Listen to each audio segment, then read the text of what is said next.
Hey everybody, so hopefully you read the David Bartholomae piece, Inventing the University, that I asked you to. I started giving feedback to your comments on the discussion board. What I wanted to do was kind of talk a little bit about that. It's kind of an important piece to me. I have all my classes read that at the beginning of the year, or at the beginning of each semester, because I really do think that the message that he has in that piece is pretty important. All right, so there's a couple things that I want to use this piece for. The first one is just to make sure that you guys have experience reading a scholarly journal, because sometimes you may not have had a lot of experience with them, but I wanted you to kind of get a feel for the way that these scholarly journals are written and organized, in the way that some of the ideas are presented. So that's the first one, is just to see what that looks like. The other thing that I wanted to get to before I really kind of get into the meat of the piece is that about half of y'all have, so far from the comments that I've seen on the discussion board, have been pretty good about identifying what the audience was for this piece. And I know some of you are seeing that, he's talking to students and trying to give some feedback, maybe, is his way of thinking about it, to some students.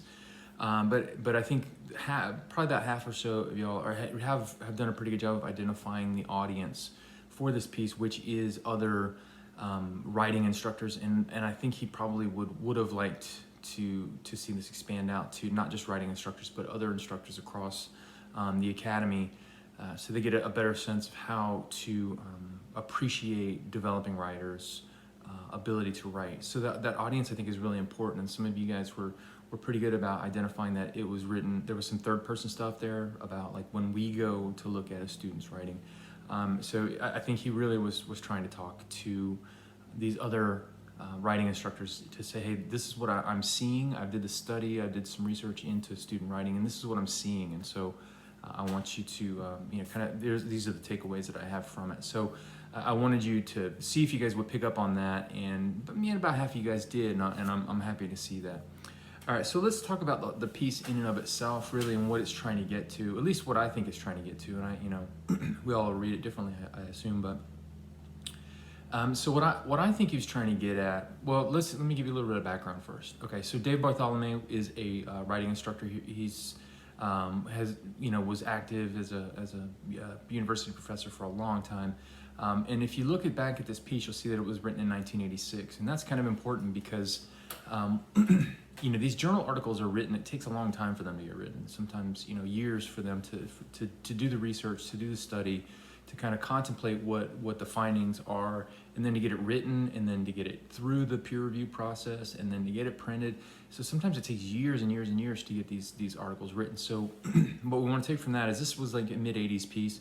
So probably some of this research was starting to be done in the late 70s, early 80s, that he used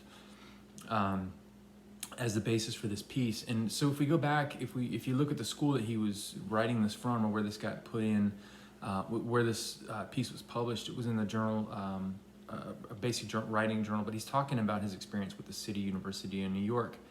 And why that's important is because in the 70s, what happened was there was a push in education and higher education, at least in New York City, in New York State, to go towards what they considered an open enrollment. And what that meant was that anybody, there weren't going to be any barriers to getting people into the college system, into the community college system. And so what ended up happening was a lot of people, and it was cost free. So what ended up happening is, lots of people started enrolling in school and college because they, looked at it, of course, as a way to, expand their opportunities, educate their employment opportunities. But what ended up happening was a lot of people got enrolled into school and started attending college, and they really did not have good academic skills, and to the point that some of them really were struggling to read and write. So I think that spurred a lot of those writing instructors at the time to kind of look and to start to think about the cultural context around writing, and where people were coming from, and what their capacities were based on their education background, their social situation, just what the hand that life dealt them, and so it took some work for this open enrollment process to get to the point where they could get students up on their feet. And so I think what you see from that is what we are dealing with in this piece is what Bartholomae is trying to show is that what he calls basic writers, which I detest that term because there's nothing basic about writing. Writing is an incredibly complex skill that we believe that only human beings can do. Out of all the millions and millions of different species and subspecies and on this planet, and all the things that exist, we're the only ones that we know that use symbolic language in this way. So there's nothing basic about any writing, but there is more or less skilled writing, and I think that's important. So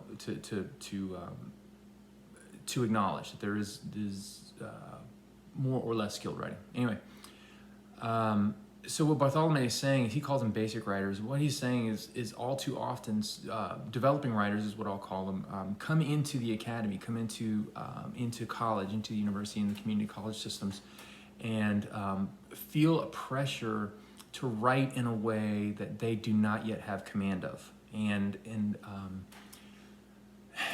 there's a little bit of, probably actually more than a little bit, probably a lot of an urge within developing writers to feel that they have to write for their professors in a way that is congruent with the way that these university professors and instructors write themselves. And the fallacy there, of course, is that there's a gulf of capability between somebody who's starting their first or second year of college and somebody who has a PhD and has been teaching for 20 or 30 years in the college system.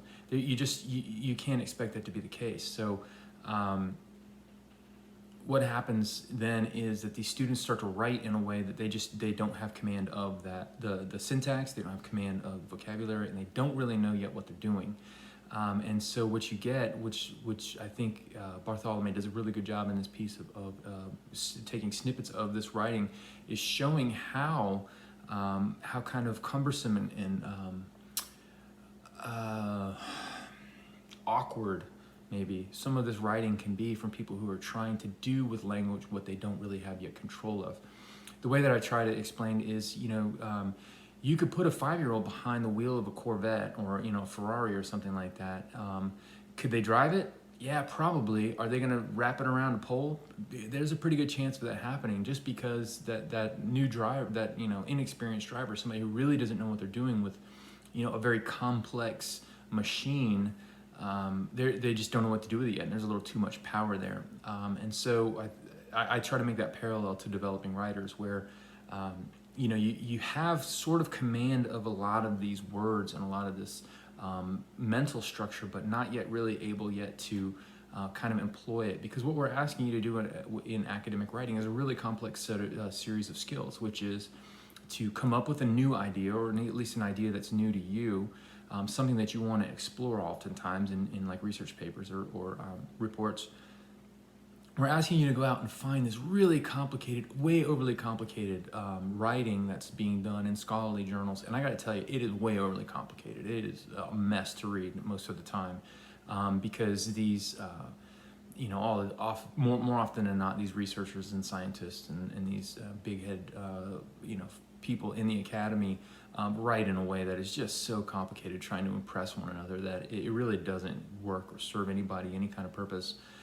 So we're asking you guys to read that and interpret it, and then use it in your own words, and then come up with writing and language that's going to be appropriate for the academy. So there's so much pressure on developing writers, first, second, and even third-year writers in the university, that we end up getting what Bartholomae calls this inventing the university, which is developing writers who feel this urge and this pressure to write in a way that they don't yet have command of. So how do we fix that? Well, I'm going to ask you to do a couple of things when we do this with the assignments that we're going to do. Is first off, I need you to really pay attention to the audience. So if I tell you to write to your peers, I want you to write to your peers. Don't write to me. I'm a decent writer. I'm not great, but I probably do have a little bit more command than most first or second year writers do of language, academic language, and that's just experience. That's time. I've been around a while. But if I ask you to write to your peers, write to your peers. Just write to people your age. I'm not asking you to write in text language, and I'm definitely not doing that. But I want you to be comfortable writing to people in a way that is comfortable to you. I don't want you to kind of, twist and gyrate and do all kinds of yoga positions in order to write in a way that you don't yet know how to do. We don't ask kids to start running straight off. We got to ask them to crawl and then walk a little bit before they can start running. And so I want you to start to maybe crawl. You should be doing a little bit more than, I want you to walk. You should be doing a little bit more than crawling at this point. But I don't want you to think that you have to sprint out of the gate doing this crazy academic writing. Anyway, so those are my thoughts on this Bartholomae piece. I hope that this makes sense to you, and hopefully, if you do watch this video, I hope that it will give you the permission to write in a way that is authentic to you, that is simple enough that you don't feel overly threatened by trying to write in a way that you're not comfortable with yet. So you don't have to do that. You definitely don't have to do that for me. And hopefully I'll get you to a point where you feel comfortable enough that you can start to walk a little faster and maybe get up and start running a little bit. All right, you guys take care. Keep working.